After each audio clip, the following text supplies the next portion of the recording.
What's up, guys? This is Higgins from Legal Automations, and today we're taking a look at eSUN's PLA in pink. I'm on a quest to try out every filament in every color, and thus far I haven't had much chance to use eSUN, so we're going to take a look at them. Comes in this nice cardboard spool, great color on it. I would have preferred maybe a Mylar bag, but especially for PLA, given the fact that UV light can harm it. But let's go ahead and get this sliced open and we can take a look at it in better detail. This one ends up being pretty good color. If you're looking for a good pink in PLA, something you can't go wrong with. Here at Legal Automations, we dry our filament for 6 hours, so I'm going to go ahead. So here at Legal Automations, anytime we start out with a new filament, we start by printing a benchy in the generic settings for the particular filament type on Bamboo Studios. So we went ahead and got that set up. We're going to go ahead and get this sliced up.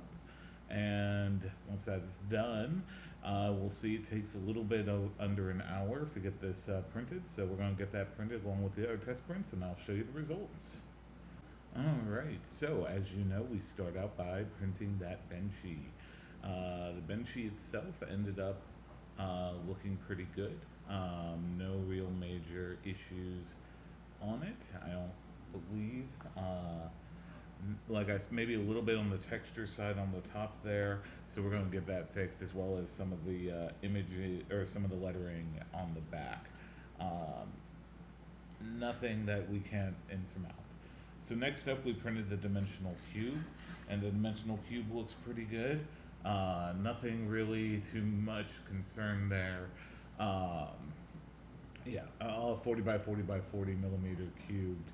As for the temperature tower, we ended up coming back with 215, looks like to be the best one.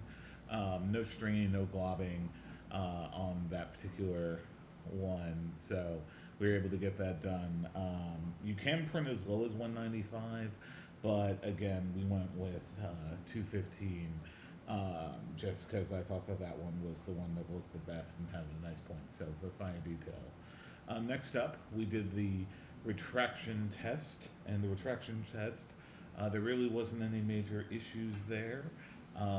Maybe a little bit of stringing, but that can be rectified there at the top, or rectified with our settings, which again will be posted generally what I changed below. Next up, we did the max volumetric speed test, and for this particular one, the max volumetric speed we ended up going with is 30 millimeters cubed, pretty fast. I noticed, but again, I work in PLA a lot, or PETG a lot. Next up, we had the overhang test. This one worked out pretty well. PET or PLA, you generally don't necessarily need the supports until you get to the higher 70s, and we got all that dialed in and took a look at the benchy. And the time of filming this was $14.99 over on Amazon. Link is in the description. Generally speaking, pretty good color. Particularly if you're looking for that brighter pink, relatively easier to work with. $14.99 isn't bad for a kilogram of filament. But yeah, I'd say overall pretty good for the price. As for my overall thoughts on the eSUN PLA in pink, I enjoyed it. I didn't have any major issues beyond some stringing with the PLA. Pretty good. I've heard good things about eSUN, so looking forward to working with them in the future.